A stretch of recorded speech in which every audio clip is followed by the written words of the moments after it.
YouTube, what's going on? It's your boy Josh back with another video.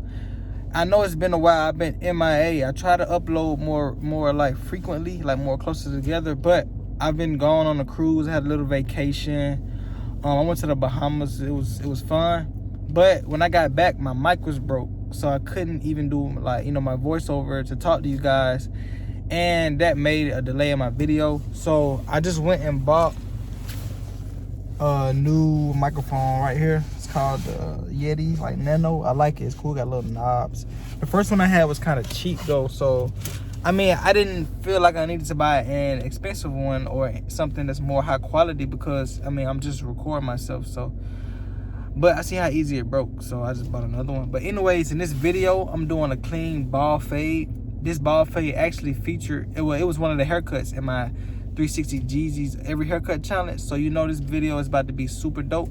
So I don't want you guys to miss this, and I just want you guys to stay tuned. So let's hop right into this video.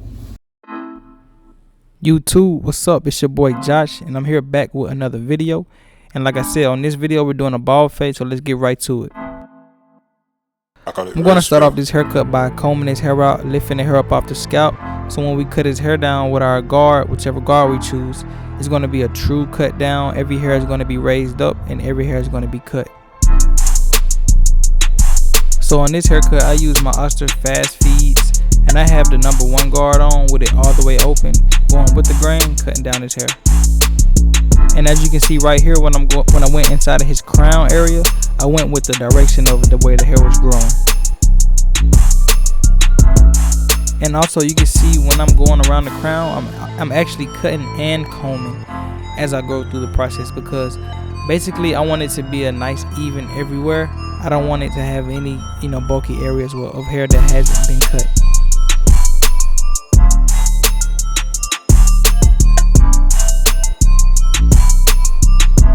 So to start this fade off, I'm going to be using my Fabulous Gold Effect skeleton trimmer, setting in my bald line.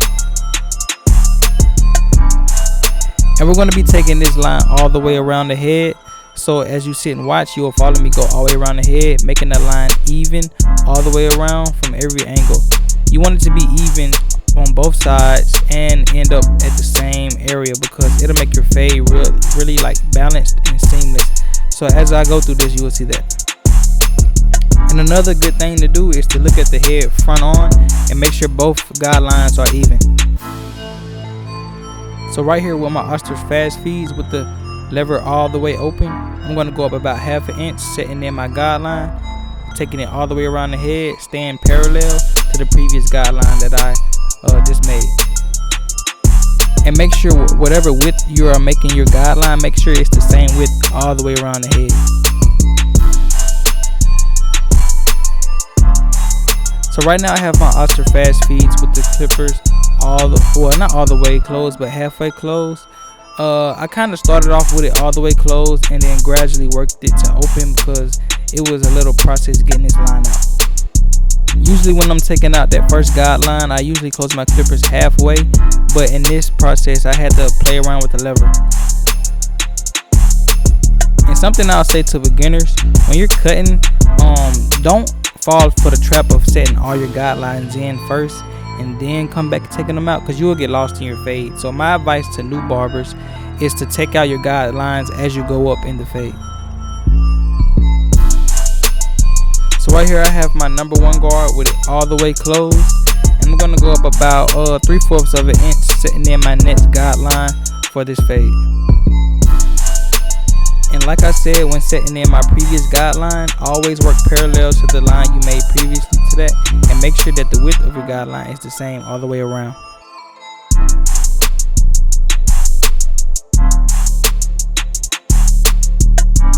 So right now I have my Andy's 0 guard on, and I'm going to be taking out the line that I created with my #1 guard.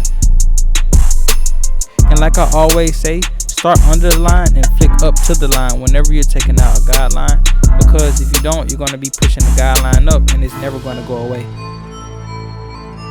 And as you guys can see, we're getting this line out. It's not quite coming out all the way like I would want it to, as you can see right there, in between the open and the 0 guard. I'm going to show you guys a trick on how to get your fades to look better, especially when you're having a hard time getting the lines out with the actual guards. This is why it's important to learn your clippers. So right now I'm going to do some freehand work, and I'm going to be using my Monster Fast Feeds with the clipper all the way open, using like the corner, and I'm going to be working and flicking out using my clipper basically like a thin inch here in dark areas that I could not get out with my clipper guard.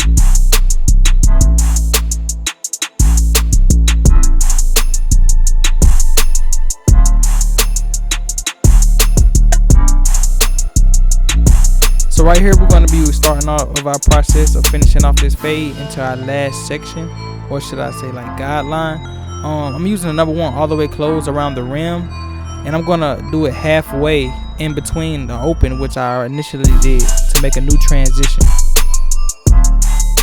By me going around the rim with my number 1 guard all the way closed and creating a fade on top, I was able to use my number 2 guard and make a seamless transition to start off finishing this fade.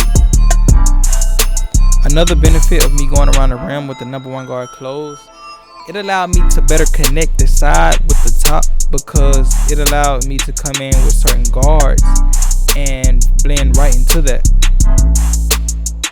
So right now you're seeing me use the number 1 guard all the way open.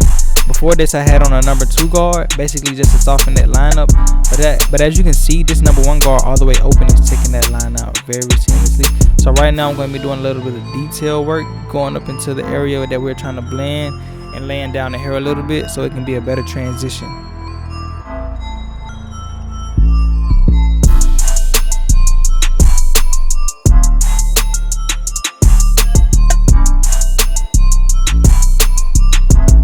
So right now we're going to start with his lineup using my Babyliss Gold Effect skeleton trimmer, starting in the middle and working my way to the sides.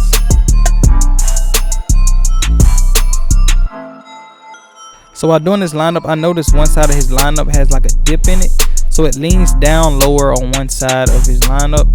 So if you guys see that in the end of the video, please do not try to say like, you know, I messed him up. But as you can see on our right, his left side is lower. It has like a dip in it, but I kept it natural. So right here I'm going to be cleaning up his face, taking all the hair off his cheeks and everything. We're going to be keeping his goatee and his mustache, and I'm using my Babyliss Gold Effect skeleton trimmers again to get this job done.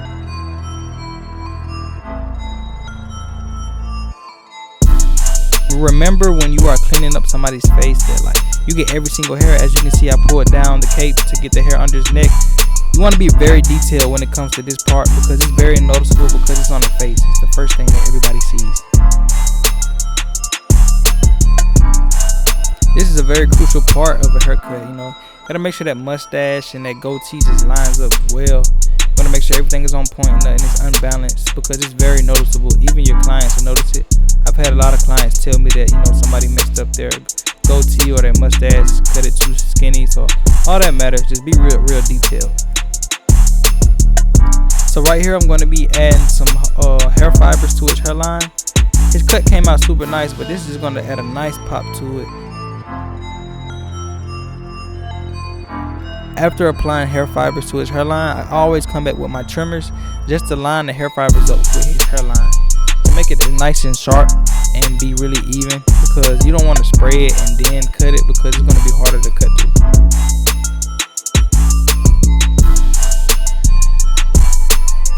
So right here I'm going to be adding some hold and spray to lock in the hair fibers, and I'm going to come back with my towel just to wipe any extra hairspray residue on his forehead, because it leaves a shiny look. And I'm going to blow dry it so it can stay locked in. So right now you see me using my Babyliss Gold FX shaver, and I like ending off my haircuts with a shaver because it leaves a nice smooth look.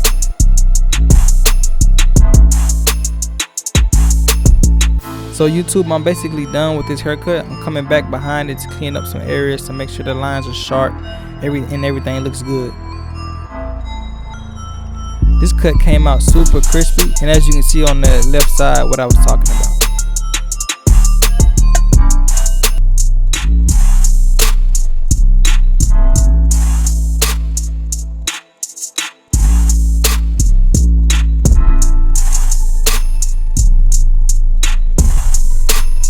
YouTube, YouTube, this is The Cut. Let me know what you think about it in the comments. And if you're new, subscribe to the channel and leave a like.